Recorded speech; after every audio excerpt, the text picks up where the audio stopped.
Queridos, boa noite mais uma vez. Eu quero que vocês abram comigo, por favor, a Bíblia no Evangelho de Jesus, escrito por João. João capítulo 9. João 9.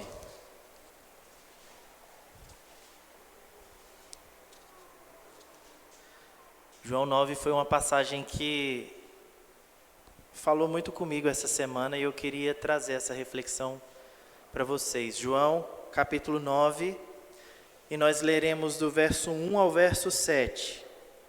João 9, do verso 1 ao verso 7. Aquela passagem onde Jesus encontra um cego de nascença e o cego, adivinha, volta a enxergar ao se encontrar com Jesus. João 9, de 1 a 7. Eu leio aqui na NVI. Ao passar, viu Jesus um cego de nascença. Seus discípulos lhe perguntaram: Mestre, quem pecou, esse homem ou seus pais, para que ele nascesse cego? Disse Jesus: Nem ele nem seus pais pecaram, mas isso aconteceu para que a obra de Deus se manifestasse na sua vida, ou para que a glória de Deus se manifestasse na vida dele. Versículo 4. Enquanto é dia, precisamos realizar a obra daquele que me enviou. A noite se aproxima, quando ninguém pode trabalhar. Enquanto estou no mundo, sou a luz do mundo. Tendo dito isto, cuspiu no chão, misturou com terra e saliva e aplicou aos olhos do homem. Então lhe disse: Vá e lava-se no tanque de Siloé, que significa enviado. O homem foi, lavou-se e voltou vendo. Vamos orar mais uma vez, por favor? Senhor, obrigado por essa palavra. Obrigado por esse trecho que nós pudemos ler agora, Senhor.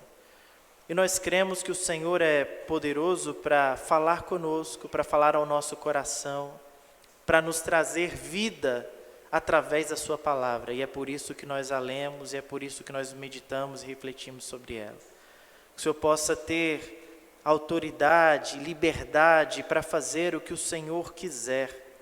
O Espírito do Senhor, que é esse vento que vem, nós não o controlamos, nós não sabemos de onde vem nem para onde vai, nós cremos no poder do Senhor para usar a sua palavra e falar conosco. Então fale conosco, Senhor, nós precisamos ouvi-lo, em nome de Jesus. Amém.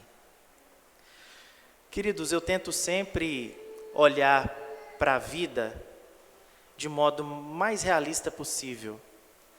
Eu já disse aqui que eu sou uma pessoa naturalmente pessimista, então eu tenho a tendência de ver o copo meio vazio, em várias ocasiões. E eu olho para a vida de modo realista. Eu sei que a vida tem coisas belíssimas. E nós, quando podemos, nós projetamos, nós fazemos planos, projetos, nós estabelecemos metas, nós sonhamos, nós tentamos vislumbrar um futuro feliz, nós pensamos em relacionamentos bons, saudáveis, nós pensamos em trabalhar no emprego das nossas vidas, dos nossos sonhos, a carreira que a gente sempre sonhou. A gente tenta faz o possível para ter uma sanidade mental, para ter paz de espírito, para ter uma tranquilidade, uma saúde mental.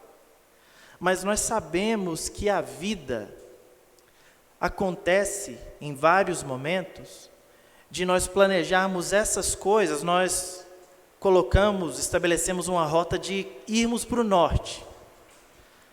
Mas de repente nós passamos por uns percalços, por umas coisas que acontecem na vida que nos levam para outra direção. Nós queríamos ir para o norte, mas a gente está indo para o sul.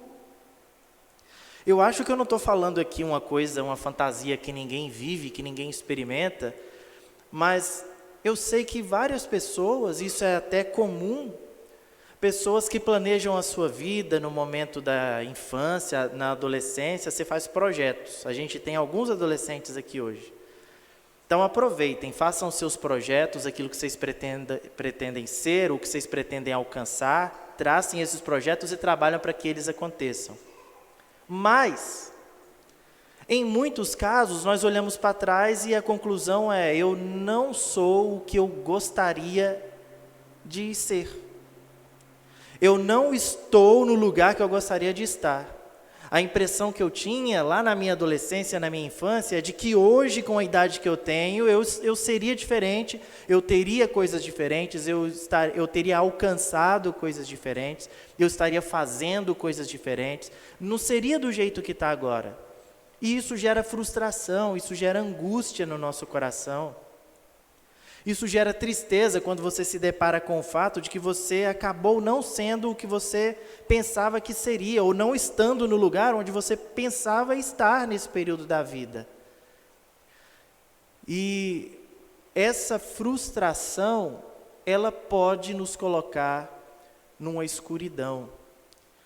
O Eclesiastes, o Correleu, o pregador, o sábio que escreve o Eclesiastes, diz que a vida é feita de estações. Há tempo de se alegrar e há tempo de chorar. Há tempo de construir e há tempo de derrubar o que foi construído. Há tempo de ajuntar pedras e há tempo de afastar, de jogar essas pedras fora. Há tempo de abraçar e há tempo de deixar de abraçar. A vida é feita desses momentos, desse vai e vem, dessa inconstância. E nós não temos como prever tudo o que vai acontecer. Essa é a grande questão. E o problema é que às vezes nessa confusão da vida, nessa confusão das coisas, nessa quebra de expectativas, nós nos vemos em escuridão. Nós nos vemos em confusão porque não sabemos o que fazer diante do que a vida nos deu, diante da situação que a vida nos deu. Nós não sabemos o que fazer, então nós nos sentimos na escuridão. Talvez como esse cego que nós acabamos de ler aqui, talvez como ele estava, à beira do caminho, ele estava escuro, não conseguia ver nada, não conseguia vislumbrar nada, nem futuro e nem imagens, nada, ele não conseguia ver nada. Até que finalmente Jesus atravessou a vida dele. Até que finalmente Jesus vem com essa boa notícia para trazer a visão a esse rapaz.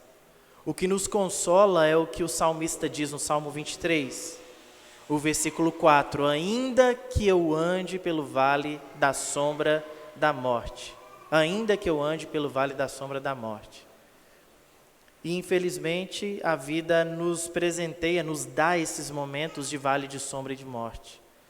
Momentos onde nós estamos aflitos, momentos onde nós nos sentimos perdidos, porque o vale de sombra é um vale de escuridão, você não consegue ver para tomar uma decisão, você não consegue enxergar. O que nos ampara aqui é que o salmista diz, tu estás comigo, o seu bordão e o seu cajado me consolam, me protegem, a presença do Senhor está conosco no vale de sombras e nos ajuda a enxergar. Nessa passagem eu gostaria de destacar com vocês alguns trechos dos versículos. Eu queria que vocês lessem comigo mais uma vez, nós vamos começar no versículo 1 e vamos refletir a respeito de algumas coisas que foram ditas aqui. Capítulo 9, verso 1 de João diz, ao passar, Jesus viu um cego de nascença. Ao passar, Jesus viu um cego de nascença. Se você pudesse sublinhar, ou às vezes destacar no seu aplicativo de Bíblia, eu achei isso aqui muito interessante, porque Jesus estava no caminho. A NVT, inclusive, traz de um modo que eu prefiro. Ela diz, enquanto caminhava, Jesus viu um homem cego. Enquanto caminhavam. Quer dizer, nesse trajeto da vida, nesse trajeto de incertezas, de reviravoltas, de vai e vem, tantas coisas bonitas Jesus tinha para ver na paisagem, tantas coisas belas Jesus já deveria ter visto andando pela orla do mar da Galileia, andando nas praias de Cafarnaum, andando pelas paisagens exóticas da Palestina, tantas coisas belas Jesus já tinha visto, mas existiam também paisagens feias, existiam paisagens tristes, angustiantes, como, por exemplo, esse homem que estava ali no caminho com um problema. É muito triste você estar no caminho e você ser considerado como parte da paisagem. Quantas vezes nós, diferentes de Jesus, nós passamos pelas pessoas em sofrimento, porque todos os dias nós passamos por alguém em sofrimento, essa que é a verdade. Às vezes está muito nítido, às vezes não, mas nós passamos por pessoas sofrendo todos os dias. E em muitos casos nós lidamos com isso, olhando para essa pessoa e considerando essa pessoa como uma paisagem humana. Essa pessoa é parte do local, é aquele mendigo lá do centro. É aquela senhora que fica pedindo coisa lá na rodoviária.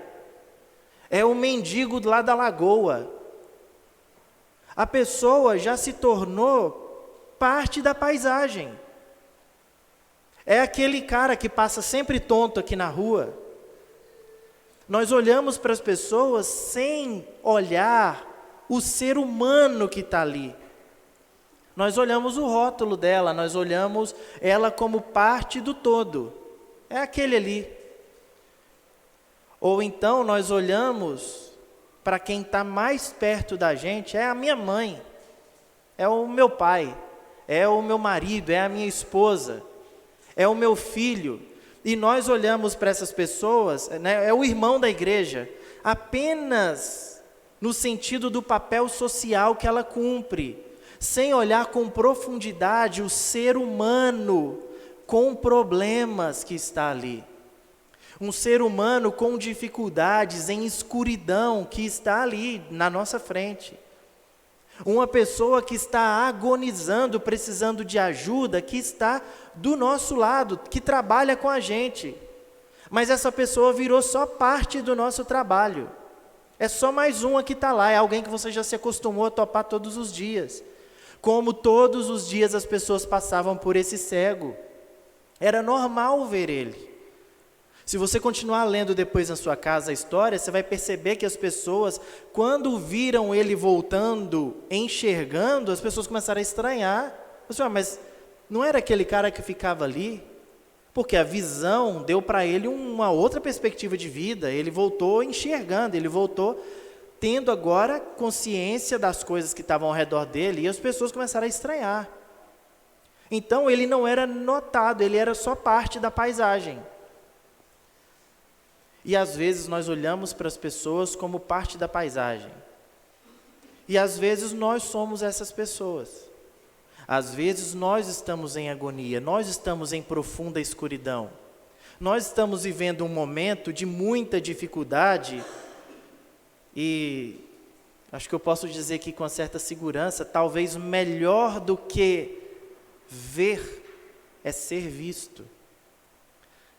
É muito triste quando você não é visto, quando você não é vista. As pessoas olham o seu desempenho, as pessoas olham o seu serviço, as pessoas olham para você e julgam você com base no que você fez ou deixou de fazer, mas não olham para você.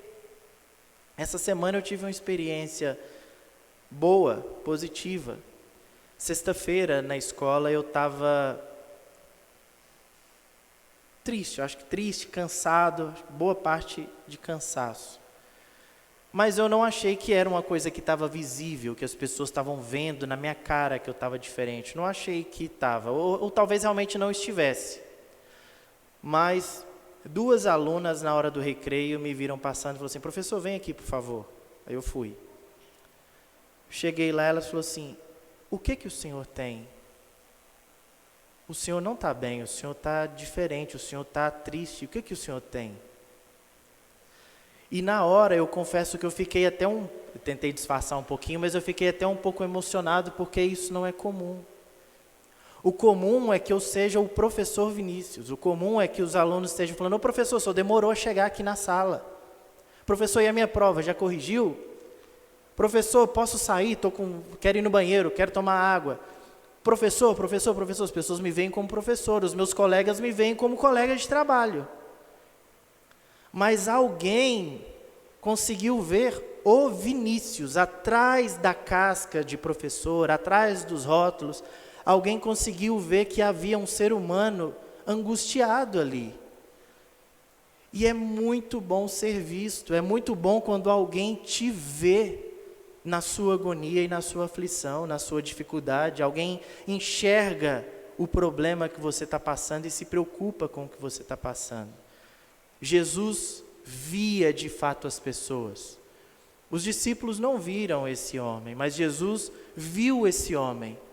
Como Jesus viu outros, como Jesus se ocupava com a angústia de outros, como Jesus viu o Jairo angustiado, porque a filha dele estava doente, de repente chega a notícia: Jairo, não precisa incomodar mais Jesus, a sua filha já morreu, não tem solução. E Jesus olhou para aquele homem e falou assim: eu vou até a sua casa, eu vou acabar de chegar. Chegou lá, ele ressuscitou a menina. Jesus olhou para o centurião que chegou para ele e falou: Jesus, eu tenho um servo que precisa muito de cura, ele está muito doente. E Jesus disse: então vamos lá. Ele: não precisa ir, eu nem sou digno de que o Senhor vá até a minha casa. Se o Senhor liberar uma palavra, ele vai ser curado, eu creio nisso. Jesus disse: seja feito conforme a sua palavra, então a sua fé. Chegou lá, o homem estava curado. Jesus viu Maria e Marta chorando, porque elas tinham perdido o seu irmão. Jesus foi lá para ressuscitar Lázaro. Ele sabia porque ele tinha ido lá. Ele já disse antes para os seus discípulos que ele tinha ido lá para manifestar a glória de Deus. Ele sabia que ia ressuscitar o Lázaro. Mas quando ele olhou para aquelas duas irmãs em sofrimento, chorando, Jesus chorou junto. Porque Jesus é desses. Jesus é aquele que, pelos caminhos da vida, nas nossas dificuldades, nas coisas boas e nas coisas ruins, no meio de tanta coisa e de tanta gente, ele enxerga você, ele consegue ver você. E se você olhar mais uma vez agora para o verso 2, diz: seus discípulos lhe perguntaram: mestre, quem pecou, esse homem ou os seus pais, para que ele nascesse cego? O que os discípulos estão querendo saber aqui de verdade? Os discípulos estão querendo saber assim: Senhor, de quem é a culpa dele estar cego? Essa é a pergunta. A culpa dele estar desse jeito, a culpa dele ser assim, é de quem? E isso revela o profundo legalismo que fazia parte da religião judaica daquele período. E os discípulos eram frutos desse ambiente, dessa religião.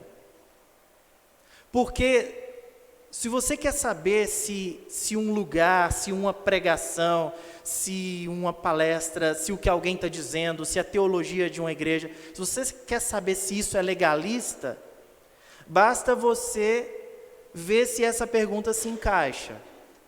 Após o discurso de alguém, se fica no ar a pergunta de quem é a culpa, é porque o que a pessoa está dizendo é legalista. Se o que eu digo para vocês aqui gera a dúvida em vocês, no sentido de, então, o que eu estou fazendo de errado para a minha vida ser assim? Então, eu estou passando alguma coisa de modo legalista para vocês, porque o legalismo é um conjunto de regras que você tem que adotar, que você tem que seguir, e caso você quebre essas regras, então algo ruim vai acontecer com você. Ou o contrário, você está ruim, você está numa situação muito ruim, e eu digo para você: siga esse conjunto de regras, de normas. Se você seguir tudo certinho, então coisas boas vão acontecer para você. O nome disso é religiosidade, é legalismo. É eu colocar uma outra coisa além da graça de Deus, que o próprio nome já diz que tudo que Deus faz por nós é de graça. Eu estou colocando um outro parâmetro, outro critério, outra coisa para você receber algo de Deus. E a Bíblia diz que isso não é possível. Nós somos contra o legalismo.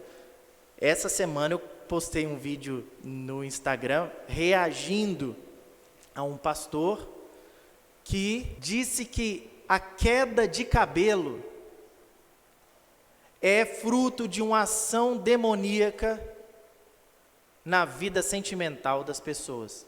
Segundo ele, 98% da queda de cabelo é fruto da ação demoníaca na vida das pessoas. E por que o diabo age na vida das pessoas? Porque as pessoas dão legalidade para o diabo agir. Aí você já começa a amarrar o cara num legalismo e num medo.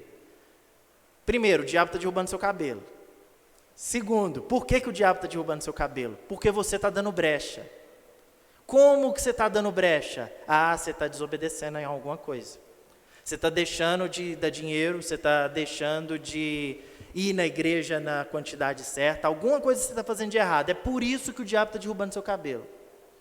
E o vídeo dele continua, eu coloquei lá só um trechinho, mas ele diz que pessoas ficam ou entram num estado de depressão, porque depressão é um demônio velho que fica em cima da pessoa, e a pessoa fica daquele jeito triste, para baixo, porque tem uma velha demoníaca em cima dela.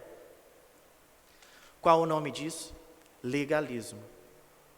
Você justifica tudo com esse tipo de coisa, com esse tipo de prática. Para você se livrar disso, o que você precisa? Da graça de Deus? Não. Você precisa seguir as orientações que esse profeta te ordena. Você precisa fazer a campanha de 7 sextas-feiras. Você precisa fazer alguma coisa, além da graça de Deus, você precisa fazer alguma coisa. O nome disso é legalismo.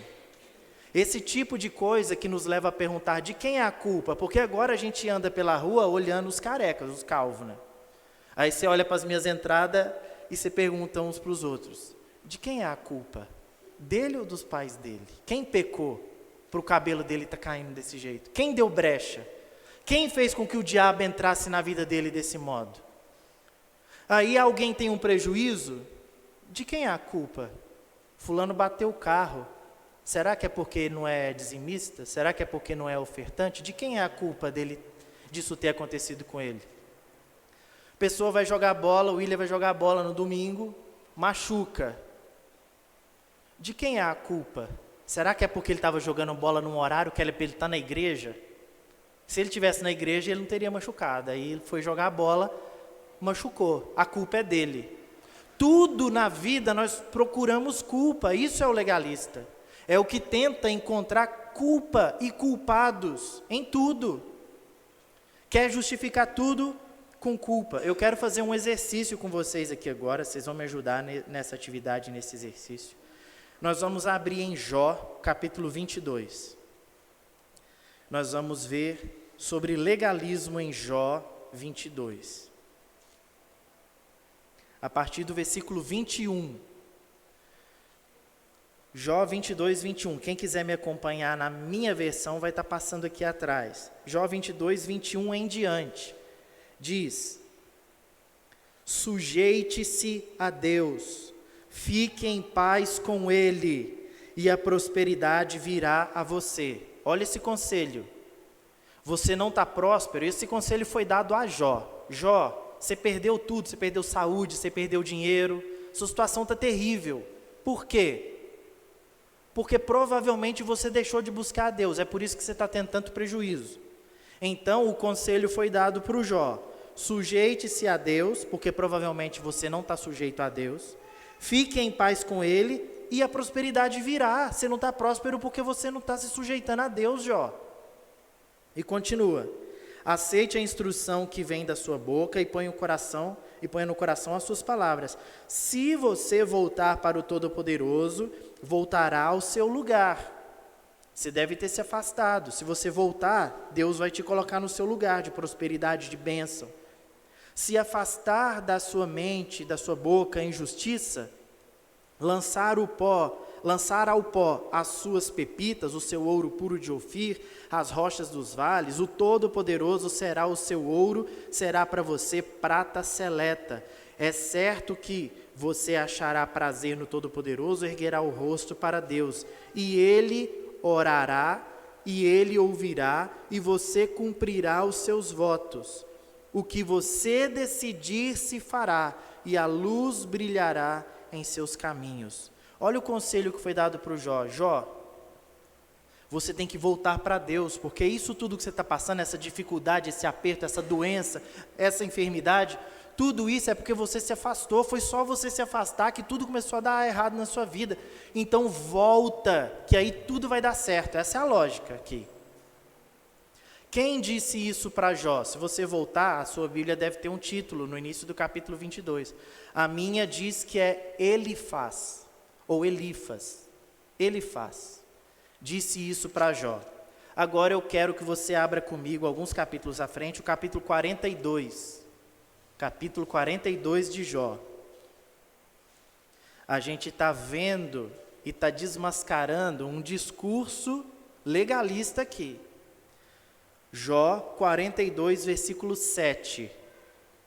Depois que o Senhor disse essas palavras a Jó, depois que Deus conversou com Jó, disse também a quem?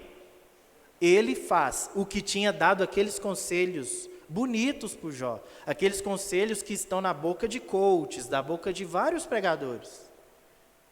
As coisas estão dando errado com você porque você fez isso. Se você vir para a igreja certa, se você fazer a coisa certa, tudo vai dar certo na sua vida. O Senhor se voltou para Elifaz de Temã e disse: estou indignado com você e com seus 2 amigos. Por quê? Pois vocês não falaram o que é certo a meu respeito, como fez o meu servo Jó. Eles estavam dando conselhos legalistas para o Jó, e aqui é Deus quem está dizendo para eles: eu estou indignado com o que vocês fizeram, porque vocês não falaram corretamente a meu respeito. Vão agora até o meu servo Jó, levem 7 novilhos e 7 carneiros, e com eles apresentem holocaustos em favor de vocês mesmos. Meu servo Jó orará por vocês, porque eu nem vou atender a oração de vocês, vou atender a oração do Jó. O meu servo Jó, que vocês tanto criticaram, ele orará por vocês, e eu aceitarei a oração dele, e não farei a vocês o que merecem pela loucura que cometeram. E termina o versículo dizendo: vocês não falaram o que é certo a meu respeito, como fez o meu servo Jó. Aqui a gente vê claramente que o discurso legalista, o discurso do mérito, da meritocracia, de fazer por merecer, é um discurso que Deus abomina, e toda vez que alguém vem justificando, acontece alguma coisa com a pessoa, alguém adoece, mas é porque ela também foi muito pecadora, né? Isso aí é culpa dela, quem mandou, isso aí é Deus pesando a mão. Quando alguém vem com esse discurso, Deus está abominando essa pessoa, como abominou os comentários de Elifaz e dos seus amigos contra o Jó. Quando os discípulos viram o cego, eles ficaram ocupados de saber, discutindo as teorias a respeito de quem estava errado, e Jesus se ocupou do ser humano que estava ali. Enquanto os discípulos estavam distraídos, tentando entender de quem era a culpa ou quem era o culpado, Jesus estava olhando para as necessidades daquele ser humano que estava ali. É muito diferente. O legalismo, ele só nos faz fazer isso, ficar olhando uns para os outros e ficar julgando, e ficar medindo espiritualidade. Tal coisa aconteceu com fulano, boa coisa ele não estava fazendo. O que fazer então? A gente vai continuar lendo, versículo 3, 4 e 5 de João 9. Disse Jesus: nem ele nem os seus pais pecaram, mas isso aconteceu para que a obra de Deus se manifeste na vida dele. Interessante que Jesus via uma situação de tristeza como uma oportunidade de glorificar a Deus e de fazer algo que trouxesse glória para o nome de Deus. O versículo 4. Enquanto é dia, precisamos realizar a obra daquele que me enviou. A noite se aproxima quando ninguém pode trabalhar. Quer dizer, vai chegar um momento, talvez Jesus estivesse se referindo à morte dele, ou à nossa própria morte, que nós não podemos fazer nada, não poderemos fazer nada. A gente tem que trabalhar enquanto a gente está vivo, enquanto tem saúde, enquanto tem vida. Mas eu quero chamar a sua atenção para o versículo 5. Enquanto estou no mundo, sou a luz do mundo. Enquanto estou no mundo, Eu sou a luz do mundo. E Jesus está apenas repetindo algo que ele já disse. Se você voltar uma página da sua Bíblia, o capítulo 8, verso 12 de João, diz assim: falando novamente ao povo, Jesus disse: eu sou a luz do mundo. Quem me segue nunca andará em trevas, mas terá a luz da vida. Jesus é a luz do mundo, Jesus é a luz da vida. Isso significa não apenas, se Jesus é a luz do mundo, não significa apenas que ele nos dá a capacidade de enxergar, porque nós éramos cegos e hoje enxergamos. É assim que a Bíblia diz, é assim que a Bíblia chama os ímpios, os pecadores, os chama de cegos. Paulo, em 2 Coríntios 4,4 diz: o Deus desse século cegou o entendimento dos incrédulos, para que não resplandecesse sobre eles a luz do Evangelho. Os incrédulos são tidos pela Bíblia Sagrada como cegos. Nós éramos cegos e hoje enxergamos. Isso é obra de Deus, isso é Jesus sendo luz do mundo. Mas Jesus não é apenas a luz do mundo no sentido de nos possibilitar a visão. Ele é a luz do mundo no sentido de iluminar a vida, ele é a luz da vida. Ele é aquele que nos faz enxergar com clareza as circunstâncias e as situações. Nós não apenas olhamos a obra que foi feita em nós, mas coisas em nós começam a ser expostas pela luz que há em Jesus. Então, quando nós estamos diante da luz que é Jesus, os nossos pecados, os nossos problemas começam a aparecer, ficar aparentes, começam a ficar visíveis. Eu venho até Jesus, ele abre os meus olhos e ele lança luz sobre mim, sobre a minha vida. E quando essa luz toca em mim, quando eu me vejo por causa da luz do Evangelho, então eu começo a perceber: ixa, eu estou cheio de problemas, eu estou cheio de erros, eu estou cheio de defeitos. Eu tenho problema sério de caráter, eu tenho problema sério de conduta. Eu tenho problema sério na forma como eu penso e como eu vejo a vida e as pessoas e como eu trato as pessoas. Eu tenho problemas e questões sérias, eu começo a me enxergar. Jesus lança luz para que eu possa ver tudo ao meu redor. E todas as coisas começam a ficar claras e eu começo a ver os problemas que existem em mim mesmo. Mas a luz de Jesus não apenas lança luz sobre mim para me acusar. É a luz que me restaura. O comentarista bíblico, do comentário bíblico Esperança, diz que Jesus ser a luz do mundo significa que ele é cura para os doentes, que ele é presença para os que estão se sentindo só. Ele é aquilo que precisamos na nossa necessidade, ele é tudo, ele é aquele que restaura a nossa vida, que restabelece a comunhão e que nos ajuda. Isso é que é ser luz. E eu quero, queridos, nessa noite, terminar dizendo que a vida é cheia de contradições, é cheia de luzes e sombras, a vida é cheia de altos e baixos, a vida é cheia dessas circunstâncias e dessas situações que nos assombram e nos deixam confusos. Mas a solução para os nossos problemas não é a religiosidade, não é cumprir regra. A solução dos nossos problemas não é nos submeter à autoridade de alguém e obedecer a alguém. Nós estamos sob a lei do amor, nós fazemos porque amamos. Nós contribuímos, nós damos ofertas porque nós amamos a Deus, a obra de Deus e pessoas que são beneficiadas por essas ofertas. Nós estamos aqui porque nós amamos as pessoas que vêm aqui, então nós queremos estar aqui. Nós oramos, nós lemos a palavra de Deus e a estudamos, não porque do contrário nós iremos para o inferno, mas é porque o nosso coração é atraído por essas coisas, porque amamos a Deus.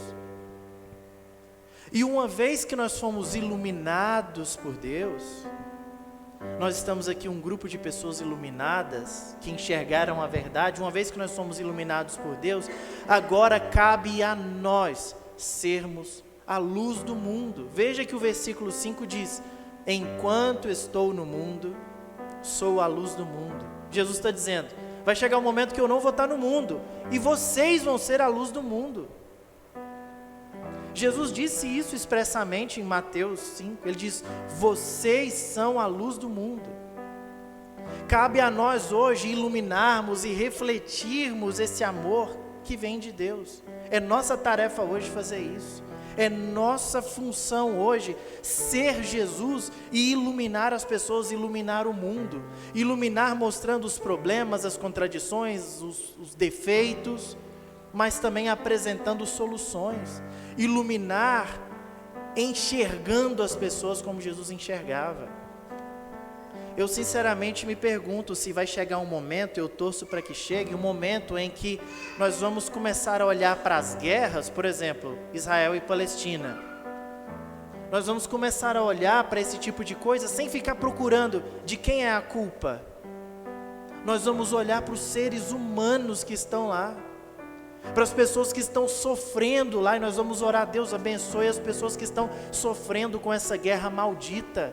Não importa se são israelenses ou palestinos, são seres humanos sofrendo e precisando de ajuda. Eu creio que haverá de chegar um momento onde a igreja no Brasil pare de ficar olhando as diferenças que existem entre as pessoas. Porque o fulano, ele é muito diferente de mim. Esse tipo de religião é muito diferente da minha. Essa pessoa se relaciona afetivamente muito diferente do que eu penso que deve ser o certo. Essa pessoa tem uma história de vida muito diferente da minha. Eu creio que nós um dia deixaremos de lado essas coisas e olharemos para a pessoa e não para os rótulos, não para os seus comportamentos, mas para a pessoa que está ali em sofrimento, em agonia, precisando de ser iluminada por nós que somos a luz do mundo, luz para as nações.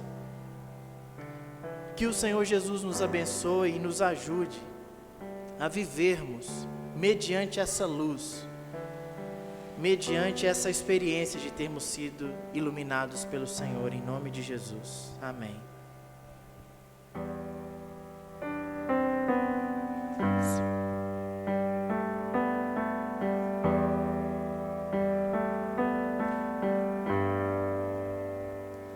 Em pedaços minha alma estava, mas por sua graça refeito sou, sem nada em troca, fui resgatado, me libertou,